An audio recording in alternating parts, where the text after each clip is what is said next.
ओंकारं बिंदु संयुक्तं नित्यं ध्यायन्ति योगिनः कामदं मोक्षदं चैव।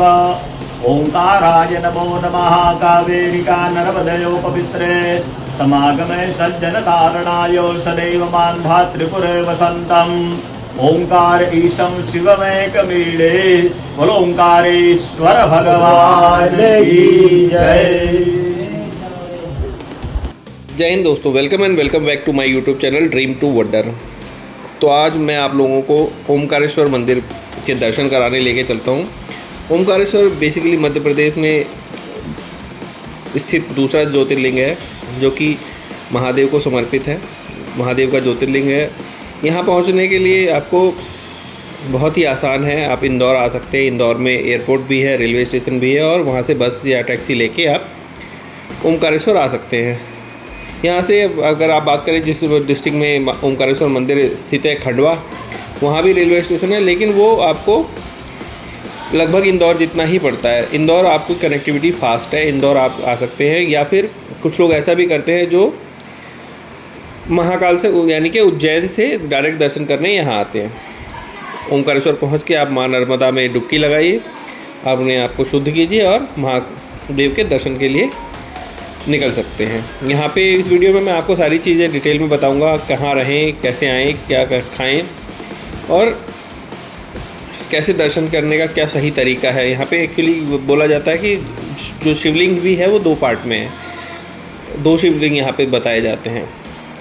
तो आपको पूरी वीडियो में बने रहना है। आपको वीडियो के अंत में मैं सारी चीज़ें डिटेल में बताऊँगा, कैसे क्या बजट रहेगा और कैसे आपको आना है। तो ये माँ नर्मदा के पावन घाट पर आप सभी नहा धो के पवित्र डुबकी लगा के बाहर निकलेंगे और ओमकारेश्वर जी के दर्शन के लिए चले जाएंगे।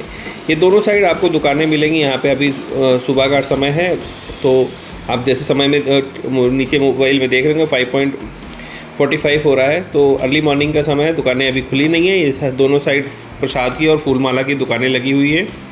आप ये बीच का कॉरिडोर क्रॉस करते हुए आप जो झूले वाला पुल है उस पर जाएंगे और वहाँ से आप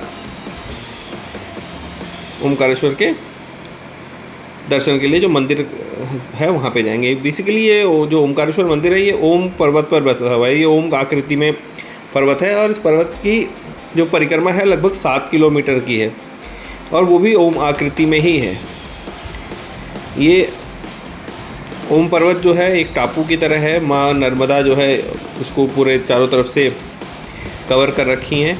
ये माँ नर्मदा के पावन तट पर बना हुआ एक शिवलिंग है, जहाँ पे आप शिवलिंग के दर्शन करने के साथ साथ आप माँ नर्मदा के भी दर्शन करते हैं।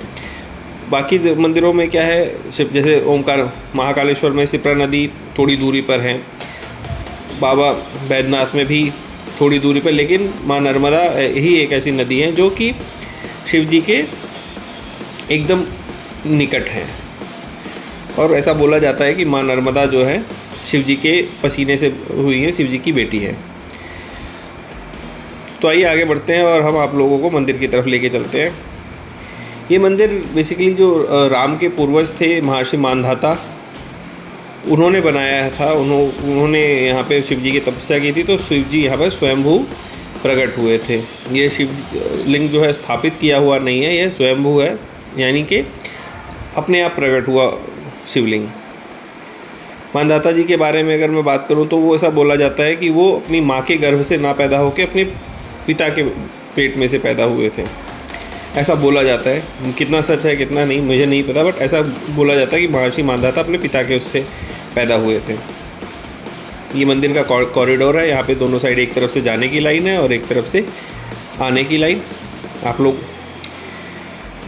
यहाँ भी देखेंगे माँ नर्मदा की कल कल करती हुई आवाज़ देखेंगे और चारों तरफ हरियाली ही हरियाली है। यहाँ पे बेसिकली ये चार पहाड़ के ऊपर बसा हुआ शिवलिंग है और माँ नर्मदा साथ बह रही हैं, तो इसलिए जितना भी एरिया है वो सारा सिंचित है, ऊर्जावान है और वृक्षों से आच्छादित है।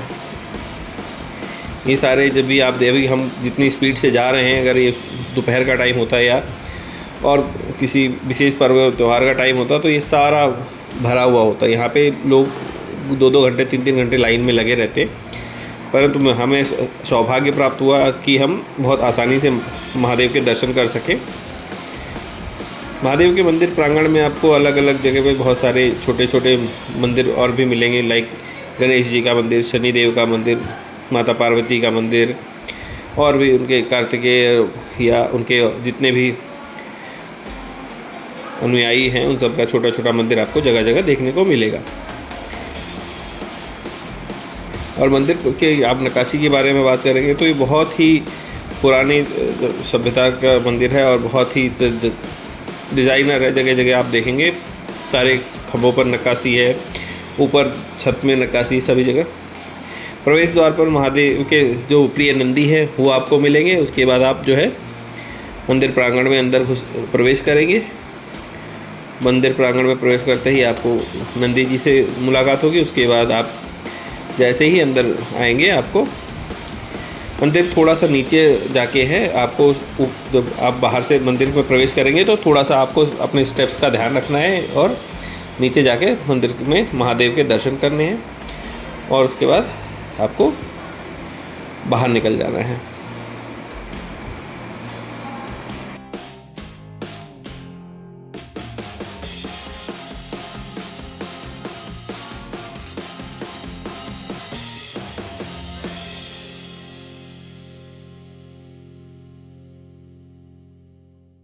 ऐसा बोला जाता है कि महादेव जो है इसी मंदिर में आकर रात्रि विश्राम करते हैं।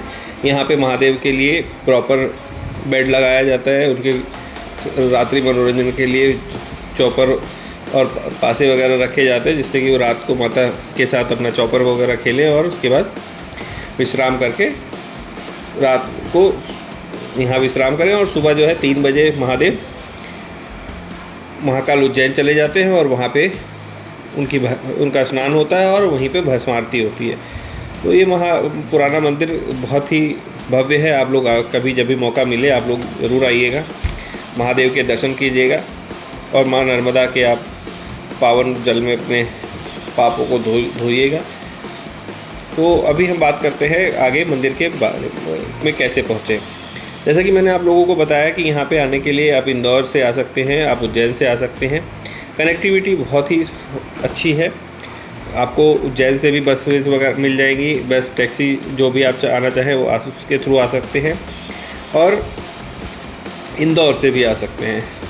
अगर आप खंडवा की तरफ से आना चाहते हैं तो खंडवा से भी आप आ सकते हैं। आने जाने की बहुत ही अच्छी व्यवस्था है। उसके बाद आपको यहाँ रहने के लिए आपको छोटे छोटे होटल्स, बहुत बड़े होटल्स तो नहीं है बट छोटे छोटे होटल्स आपको यहाँ पे मिल जाएंगे और आप आराम से यहाँ पे रात्रि विश्राम कर सकते हैं। खाने पीने के लिए आप मध्य प्रदेश फेमस जगह है, आप आइए, जो आपको खाना है खाइए। मिलते हैं अगले वीडियो में।